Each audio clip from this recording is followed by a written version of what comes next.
The most wanted man on earth was hiding in plain sight in a Pakistani military town 30 miles from the capital in a house so conspicuous that neighbors couldn't stop talking about it.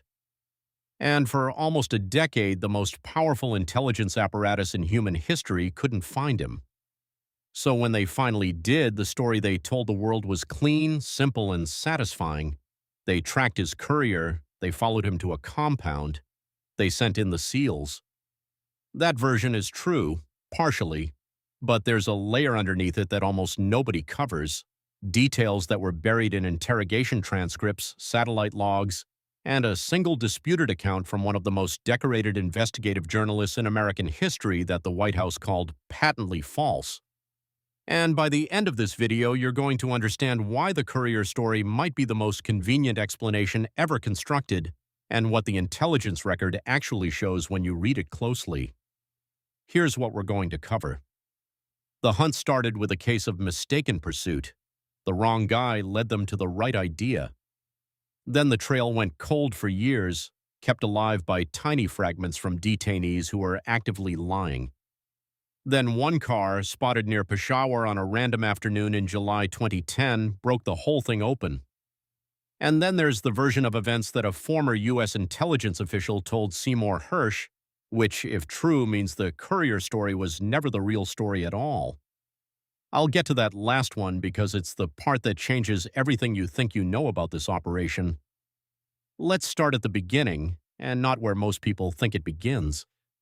The arrest of Abu Faraj al-Libbi in 2005 convinced U.S. intelligence officials that courier networks were the most likely route to finding bin Laden after the trail had gone cold following his escape from the Tora Bora cave complex in 2001. That sounds like a clean pivot. Like intelligence analysts said, okay, courier networks, let's go. But the reality of how al-Libbi was actually caught is a lot stranger than that. Al-Libbi was arrested while waiting to meet another courier, a man named Maulawi Abd al-Khalik Jan. So the operation that eventually led to Abbottabad didn't begin because someone found the right thread. It began because someone was standing in the wrong place at the wrong time, waiting for the wrong person. The entire strategic pivot toward courier networks, the pivot that ultimately found bin Laden, started as a case of mistaken pursuit. That's not a footnote, that's the foundation. And what al-Libbi did once he was in custody makes this even more interesting.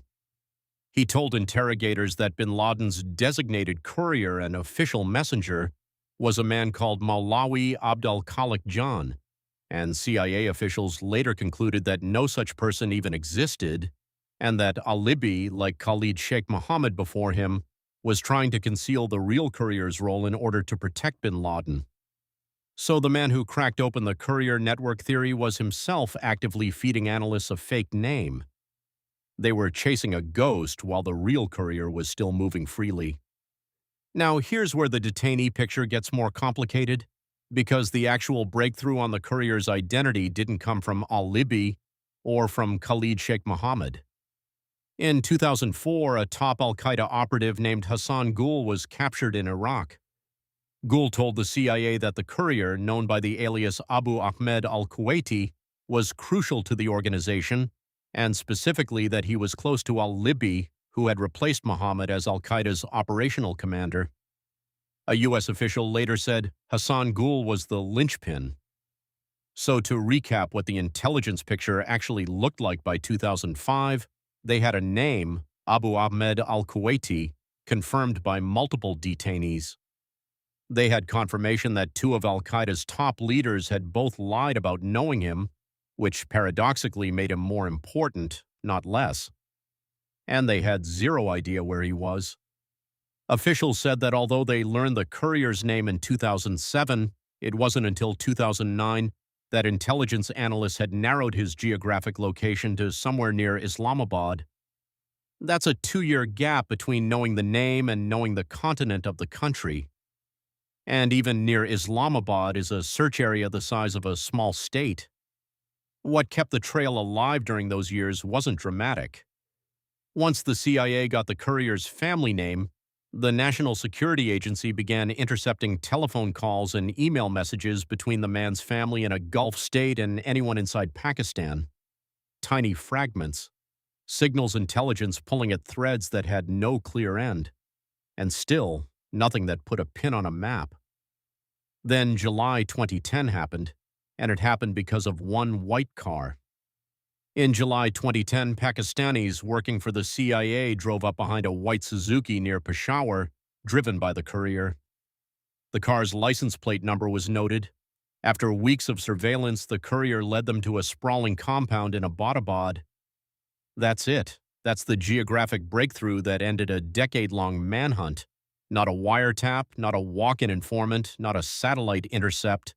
A license plate number written down next to a white Suzuki on a road outside Peshawar.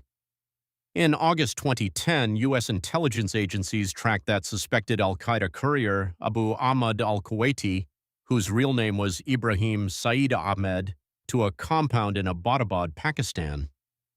And when analysts started looking at that compound, the flags started stacking up fast. Another family with many women and children also lived in the compound. For intelligence analysts, conditions at the compound strongly suggested that someone important was hiding there. Tight security guided the residents' lives. They had no telephone or internet connection. In a home that size, in a neighborhood of that wealth, no phone and no internet was not a lifestyle choice.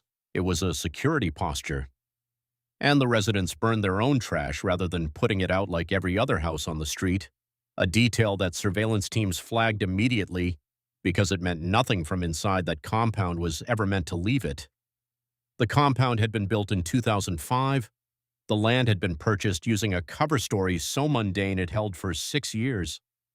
The buyer, using the name Mohammed Arshad, told the seller he was purchasing the property for his uncle, and the seller later described the buyer as a sturdily built man who spoke with an accent from Waziristan.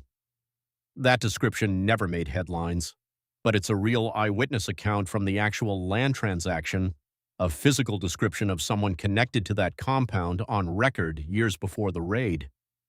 So by late 2010, the CIA had the compound under surveillance. They were watching it from the ground and from the air. CIA analysts had started to believe that bin Laden lived in the house in Abbottabad, but they didn't know for sure. No one was able to see him in the compound despite 24/7 surveillance around the house. It still wasn't confirmed that he was there.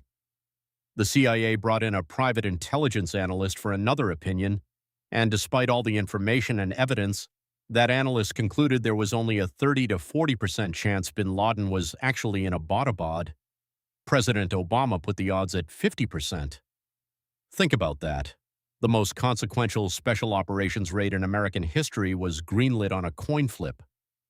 The White House had to make a decision based on estimates ranging from 30 to 60%. And here's what one senior U.S. general said about the operation once it was over. He described the actual raid itself as a cakewalk, a simpler operation for special forces than what routinely happened week to week in Afghanistan. The hard part, according to insiders, wasn't the 40 minutes the SEALs spent inside that compound. It was the 9 months of surveillance before they ever moved.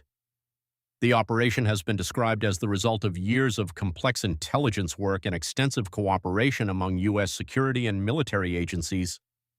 That's the official framing, and it's accurate as far as it goes.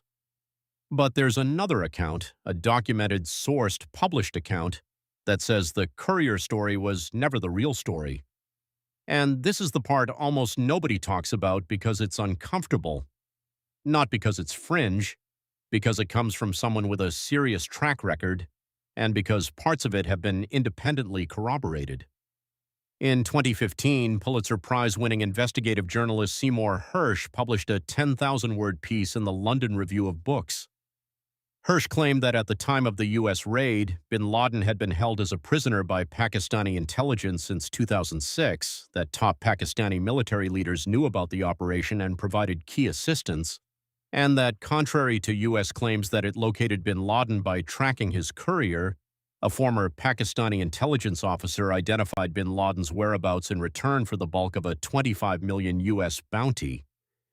Hersh's sourced account claimed that the CIA did not learn of bin Laden's whereabouts by tracking his couriers, as the White House has maintained since May 2011, but from a former senior Pakistani intelligence officer who betrayed the secret in return for much of the $25 million reward offered by the U.S.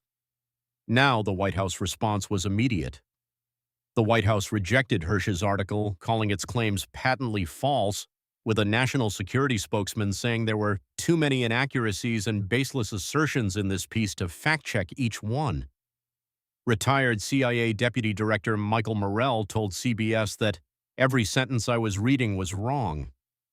So you have two versions, one from the official record supported by the CIA, the White House, and multiple senior officials on the record, and one from Hersh supported by a retired senior intelligence official and, critically, partially corroborated by other outlets. According to NBC News, 3 intelligence sources backed Hersh's claim that the U.S. heard about bin Laden's location when a Pakistani officer told the CIA. 3 sources, independently, telling NBC the same thing Hersh was saying. Hersh argued that the official U.S. account of how bin Laden was found and killed was deceptive, and that Pakistan detained bin Laden in 2006 and kept him prisoner with the backing of Saudi Arabia, and that the U.S. and Pakistan then struck a deal. The U.S. would raid bin Laden's compound in Abbottabad, but make it look as if Pakistan was unaware. Hersh's explanation for how U.S. helicopters flew into Pakistani airspace without triggering any response was simple. He claimed a disgruntled Pakistani intelligence officer had come to the U.S. Embassy and said, "The Pakistanis have parked this guy in this town," and that the U.S. eventually made an agreement with Pakistani military and intelligence services to go in with their help, adding that the idea that he was there without the knowledge of the Pakistani intelligence service, in particular the ISI and the Pakistani military, is just comical. Is Hersh right? The honest answer is, we don't fully know. The documents from the NSA's archives, made public through the Snowden leaks, reference al-Qaeda courier tracking and Abbottabad-related intelligence, but they don't fully confirm or deny the alternate account. Parts of the real intelligence trail remain classified or disputed more than a decade later. What we can say is that the Hersh account is not a conspiracy theory. It's a documented controversy, sourced by a journalist with one of the most serious track records in American media, partially corroborated by independent reporting, and never fully refuted on the specific factual details, only dismissed. And that matters because the courier story, as clean and satisfying as it is, has a structural problem. Every senior al-Qaeda detainee who knew the courier's real identity lied about it. The initial lead came from a man who was arrested while waiting for a completely different courier. The geographic breakthrough was a license plate on a white car, and the confidence level going into the raid after 9 months of surveillance was still below 60%. If you found this video because you thought you knew the bin Laden story, you now know it differently. The official version is real. The intelligence work was extraordinary. As one senior intelligence official put it, analysts and operators at the CIA, the NSA, and across the intelligence community took just little snippets, little tidbits, and put it all in one place and started drawing that noose. That part is true, and it deserves credit. But the version where everything is clean and linear, where one courier led to one compound and one raid, leaves out the decoy names, the years of dead ends, the disputed defector account, and the fact that the White House's own confidence in the intelligence never broke 60% before they pulled the trigger. The real story is messier, more uncertain, and honestly more impressive because of it. They found him anyway. If you want to go deeper on how the U.S. intelligence community actually operates in real time, how they track targets, build networks, and make decisions under uncertainty, drop a comment below with the operation you want covered next. The algorithm surfaces this channel when you engage, so if this one was worth your time, leave a comment, even if it's just the name of an operation. It genuinely helps. And if you haven't subscribed yet, the next video in this series is going to make this one look like the warm-up. The final ping wasn't a phone call, it was a license plate. Everything else is still being argued about in classified rooms.